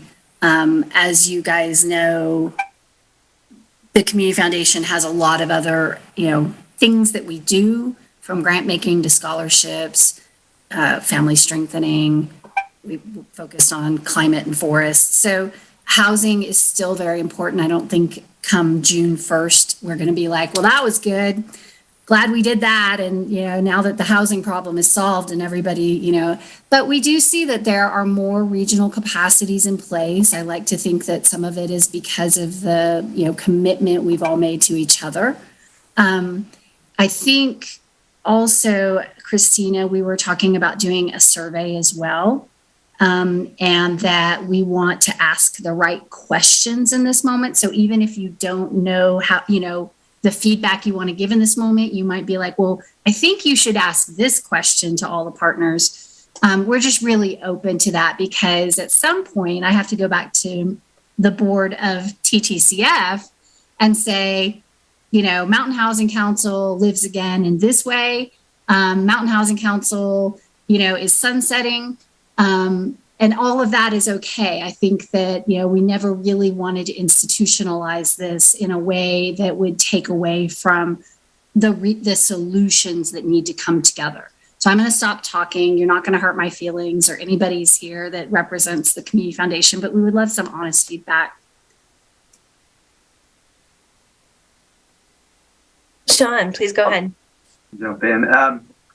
I think, overall, I'm like I've said, I'm really proud of the progress that this group has made, and I appreciate the efforts, Stacey, that you and the Community Foundation have made to help facilitate this and keep it going.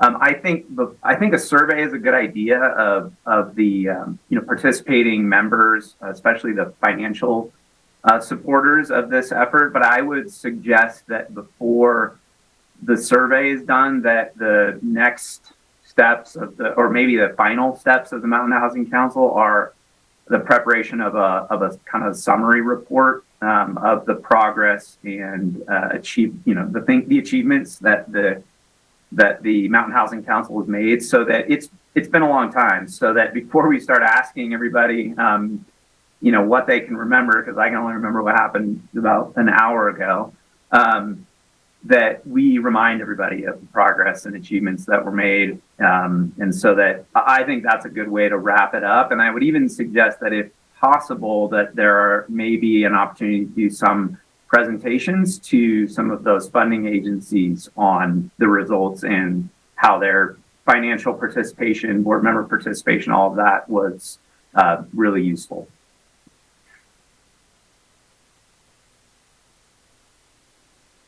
Thank you, Sean. I like that idea. And we've talked about doing a panel to wrap up lessons learned from Mountain Housing Council.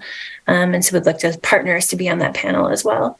Does anybody else have comments? Stacey, did you? Well, and just to also acknowledge, we do a twice a year report that has been summarized, and a lot of work goes into that every time for both the community partners and the financial partners. But I think what you're saying is let's do almost like a higher level in the last 6 years, what has changed kind of recap. Yeah, thanks, Stacey. That's what that was. I was thinking something a bit simpler and just more straightforward and, the highlights. And so much has changed. We're in such a different place than we were 6 years ago. Bill, please go ahead. Everything I've heard today has been incredibly positive, and I just think of the evolution of everything over the last few years that I've been, haven't been here since the beginning of time, but anyway, just seems to me with the once the formation of the hub is completed and such, and then also the progress of a bunch of the other entity partners and such, and just how everything has evolved, I think the role of Mountain Housing Council has done its thing, and it's getting ready to unwind. I think that's wonderful.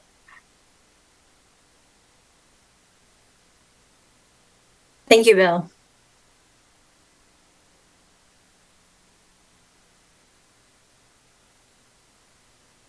I would say too, along with how Mountain Housing Council has changed and all the progress made, a look at how the region has evolved in terms of housing, to give some of that context, because not everyone has lived here for that span of time, but in my eyes, it has been a dramatic moving picture that the solutions are trying to address. Thank you, Claire. Allison? Thanks, Christina. So I think like listening to the presentations earlier today and kind of the different graphics about the different roles, I still see a need for some kind of ongoing collaboration. And I think from my perspective, like the caution is like, so like specific programs come out of a collaboration, and then I think it's very easy for those programs to become siloed. And so then there's like a 501c3, like different organizations, like still rowing in the same direction.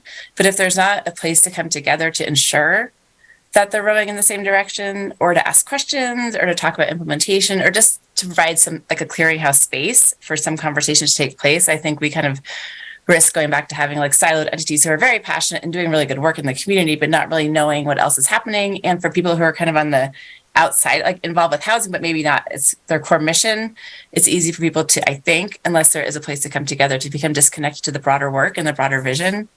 So, whether it's Mountain Housing Council or another entity, I do think it's important to provide some kind of collaborative space for people to come together and ask questions and share updates and just talk about what's happening in the community, to really ensure that like ultimately we're all working together to help people get housed and stay in the community.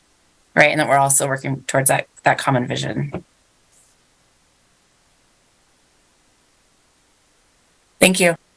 Thank you, Allison. That's a great point. That's something that we've talked about in our Housing Hub Tiger team, is still that need to have the regional oversight.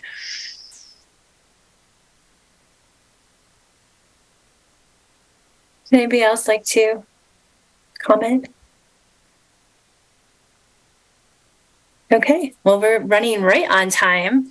So with that, we can transition to partner updates. And thank you for that feedback. As Stacey said, we do plan to send a survey out to representatives of our partner agencies. And so we'll take that feedback into consideration when we form the questions. Thanks, Heidi.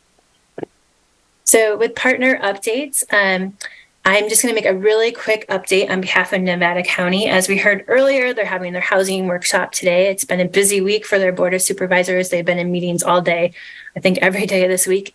And so they asked for me to pass along these updates. And so the first one is the Board of Supervisors is considering capital contributions to both East and West County Housing Trust Fund. And that is through the JPA and is why Emily is down there. Hobart Mills is coming along. They're developing a draft site plan for the United States Forest Service submission, and they hope to have this completed by February 15th. Tomorrow, Supervisor Bullock, and I wonder if tomorrow means today. Sorry, I'm not sure what day he meant for that. But he has met or is meeting with the railroad developers to discuss the project. And they are doing ADA support material for Nevada County CDA department, which will assist owners to fast track ADAs. I think he maybe means ADUs there is my guess. So those are updates from Nevada County. And then with that, I'd like to turn it over to Tony. As Stacy said, they are doing a name update and rebranding. And so he just has a few slides that he's going to share with us, and then we'll open it up to the rest of the partners. Thanks so much, Christina. Give me a second to share screen here. Can everyone see that screen okay? Just give me a quick nod of the head. Yes. Okay, great. Well, thanks for the time. I appreciate it. And I've got my my stopwatch going, so we'll try to keep this on track. Here today to introduce our new brand here as we move from the North Lake Tahoe Resort Association to the North Tahoe Community Alliance. We're really excited to make this transition. And from the perspective of who we are in our past and how we got here, the North Lake Tahoe Resort Association has been around from one perspective or another, starting with the Chamber of Commerce going as far back as 65 years ago.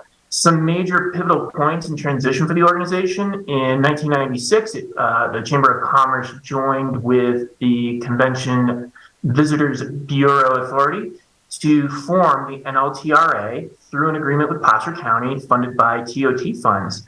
In this capacity, they became the destination marketing organization for the region and also made recommendations to the Placer County Board of Supervisors regarding the investment of the 2% transient occupancy tax, which funds the tourism master plan improvements associated with our community, which are upgrades in infrastructure that allow for improvements that support both our tourism-based economy and our quality of life here in Eastern Placer County. Until 2021, we kind of kept that same business model as the destination marketing organization. In 2021, as many of you know, the Tourism Business Improvement District, or TBID, was formed and approved through an agreement with Placer County and membership vote.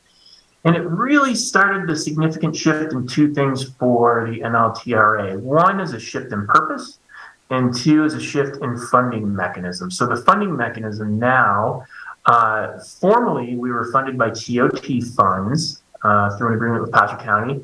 The TBID allows us to be funded through assessments in our TBID district. And the funds that formerly funded the Resort Association, the TOT funds, now come back to the area in an agreement with Placer County, our 5-year agreement, to fund workforce housing and transportation initiatives, programs, and projects through our TOT committee. That is kind of the real highlight of the change of the funding mechanisms. Additionally, our other committees are our TBID advisory, our TBID Zone 1 committees. They'll have the ability to grant out TBID district funding as well. Additionally, we co-convene the Capital Advisory Projects, or CAP committee, with Placer County, which also can grant out to tourism master plan initiatives, as well as with recent addition of Measure A ballot language, workforce housing, transportation, and tourism impact mitigation areas.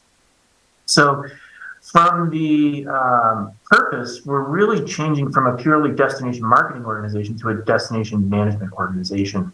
We'll have the ability to maintain the responsibilities we've had around the marketing portion moving forward, and really concentrating messaging on stewardship as we reach out and talk to our visitors before they get here and while they're making their plans to come to our destination. And those communications consist of how they reduce impact while they're here and reduce footprint. So again, the NLTRA is moving to becoming the North Tahoe Community Alliance. We started that process back in June with our internal stakeholders and went through a process with both consultants to come up with a name as well as the brand. Our new vision or mission, is to promote and manage visitation and collaborate to achieve our 3 pillars, which are economic health, community vitality, and environmental stewardship to benefit our residents, our businesses, and our visitors. There is a short video here that I'm not going to play for this group, but I will put it in the chat when I'm done. That way, if you elect to, you're more than welcome to check it out. It'll give you a little bit more information on us. So here's our wonderful new logo, the North Tahoe Community Alliance, and we'll go to a quick breakout of it. And as you look at the logo itself, there's some symbolism of the landscape around us, including the mountains. You can see the peaks in the shield icon itself, as well as in the A. And then also you can see the waves kind of rolling through the watermark of both the icon and the letters that represent North Tahoe Community Alliance. And additionally, the North Tahoe Community Alliance is kind of shaded differently, NT and CA, with kind of a duplicate meaning of North Tahoe, California. That's my alarm going off, so I'm going to try to move this forward really quickly. And just let you know what we do now. We are focused on promoting responsible travel during off-peak seasons, stewardship education, and collaborating with regional stakeholders to identify and implement solutions to issues that impact our residents, businesses, and visitors. We also seek out to advocate for local transit, workforce housing, visitor services, and tourism impact mitigation projects. We do that by providing local governance, transparently managing and distributing TBID funds back into the local community through our 4 committees. We also guide the investment of transient occupancy tax dollars through those committees and advocate to state and county government on the needs of the tourism industry, supporting our local business community. Additionally, as mentioned, we develop compelling promotional messaging and programming that shapes our visitor base and influences how people engage with our destination and drives the desired economic and behavioral impact. This is a quick shot of our 4 committees, their responsibilities. And if you'd like to know more, you can check out our new website, NorthTahoeCommunityAlliance.com. We really look forward to partnering with many of the people around the table as we move forward in the evolution of this organization. And again, I will put the link to the video in the chat. And I'm happy to take any questions, Christina, if you have any time. Sure, go ahead. Does anybody have any questions for Tony? Beautiful logo. I really like it. Thank you. Mm-hmm. Okay, well, thank you. We'll be sure to update all our materials with your new name and your new website. And with that, we will open it up to partner updates. So if any of our partners have an update, please raise your hand using the feature on Zoom, or you can just raise your hand and I'll see it, or you can feel free to take yourself off mute. So we'll start with Jessica from the Chamber, and then we'll move to Teresa. Thank you, Christina. Good morning. I just want to briefly let everyone know that in November, the Truckee Chamber of Commerce passed our first ever strategic plan. And through that, we have 3 new strategic pillars that we'll be working under, which are advocate for business, bolster economic prosperity, and cultivate community connection. I have a whole presentation on that, so if anyone's interested, I'm happy to go over that offline. But we're excited to be kind of moving into a new era of the Truckee Chamber and look forward to working more with all of you. Very exciting. Thanks, Jessica. Teresa, and then John. Thanks, Christina. I'm Teresa Crimmins. I'm with Sierra Community House. And despite Christina's reminders, it wasn't until last night that I submitted our actual update for the website. So there will be some updated stats about dollars provided for workforce rental assistance and utility assistance and all that good stuff. But what I wanted to mention was just the point kind of, which will be at the bottom of my update, which is that we're very happy that we've been able to sustain the family advocate housing specialist position that was started with capacity building dollars from the foundation, from Martis Fund, and from some others with some COVID relief funds. So we're sustaining that position. And then excitingly, we also have recently secured a California Office of Emergency Services grant for rapid rehousing for victims of domestic violence. So as part of that, there's definitely funds that are available for kind of longer term rental assistance as part of that. And for 2 new staff positions, including a housing coordinator position. I'm sorry, as soon as I start talking, my 4-year-old wants to start yelling at me. That's what's happening in the background here. But anyway, it includes capacity for 2 full-time positions. So just keep your eyes open for that. There's going to be a housing coordinator position that's going to work on policy and kind of community-wide advocacy for that population. Thanks. Thanks, Teresa. And Teresa, thanks for the reminder. I'll drop the link in the chat box, but council partners are encouraged to keep updates up, send their updates to me or submit them through the website so that the community knows all the great work that you're working on. So I'll drop the link in the chat box for anyone to review. John, go ahead. Hi, I'm John Hester from TRPA, and I got 3 quick items. One is our working group is meeting April 21st, where we're going to bring some information on changing height, density, and coverage code requirements. The idea is to hopefully make housing more affordable, deed restricted and non-deed restricted. Hope we can get those to the governing board at TRPA this summer. Second item is the achievable update. We are looking at adding a local employment component to our definition to work. It kind of aligns with what Placer County is doing. And also the updated MHC definition. We thank MHC for continuing to make those changes and update, and we're trying to stay aligned with that. And then the last thing is accessory dwelling units. Hello ADU program sounds really cool. We have changed our codes to match the California law for the California side of the basin, and allows local governments and TRPA to issue permits consecutively. We've issued in 2022 17 permits for ADUs. 8 of them are in Placer County. 6 were deed restricted and 2 weren't. And we hear all about Placer County's ADU help desk being a really great resource for folks who want to build ADUs. So that's the update from TRPA.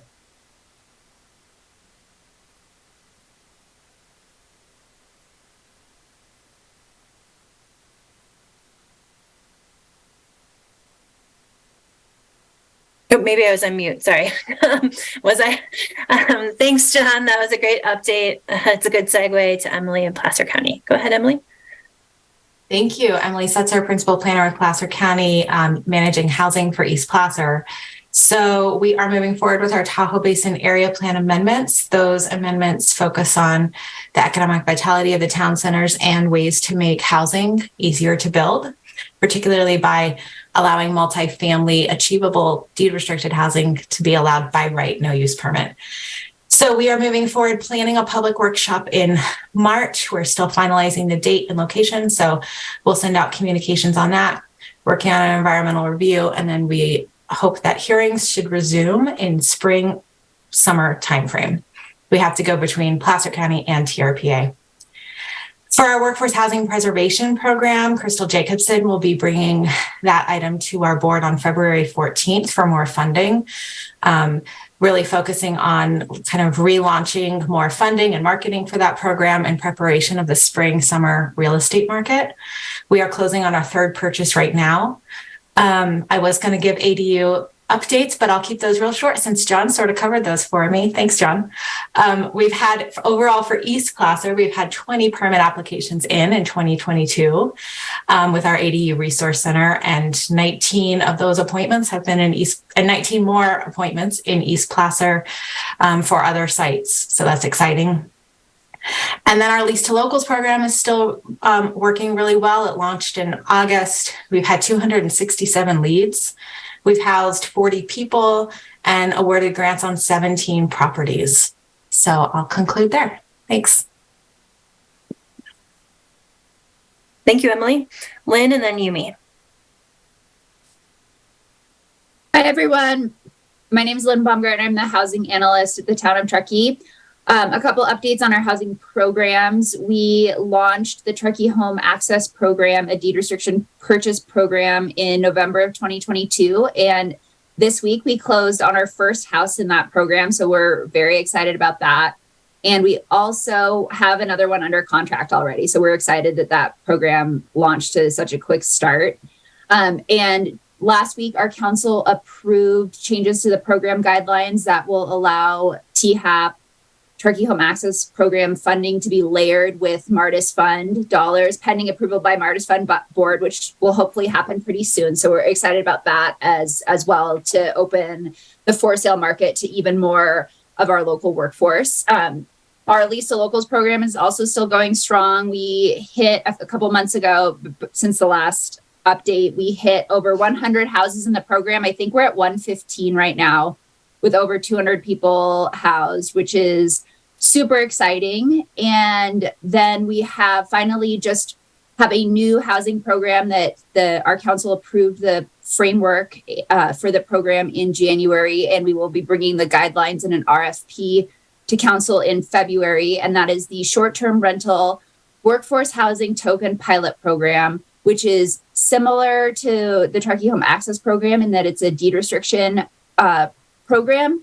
But instead of paying cash for a deed restriction, we are trading short-term rental certificates for workforce housing deed restrictions. And as for the pilot program, those will be rentals, a 15-year rental deed restriction. And we'll have more details on that in February, and we'll and probably the second council meeting in February, but we'll have more details then.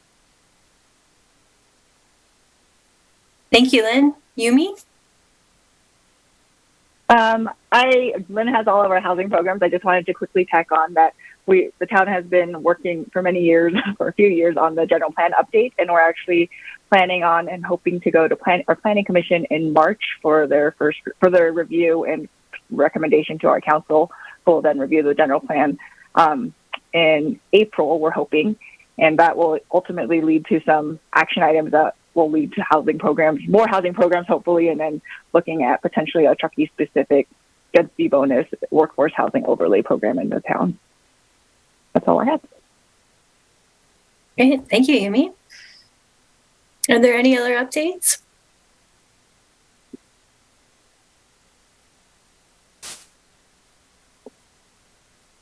Okay. Well, we flew through that today. We are much more ahead of time on our agenda. So the next part of our agenda is public comment. I'm just going to pull up the protocol. Any member of the public can make comment, and we ask that you keep your comments to 2 minutes. And so at this time, I'd like to ask if there's any member of the public who'd like to make a comment.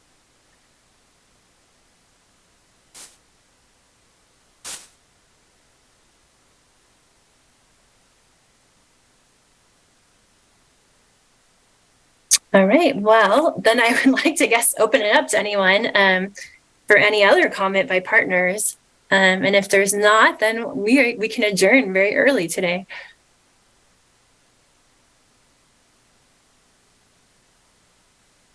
Okay, well, thank you all again for all the great work. We will make these slides available on our website. I did drop in the link in the chat box so you can review them later.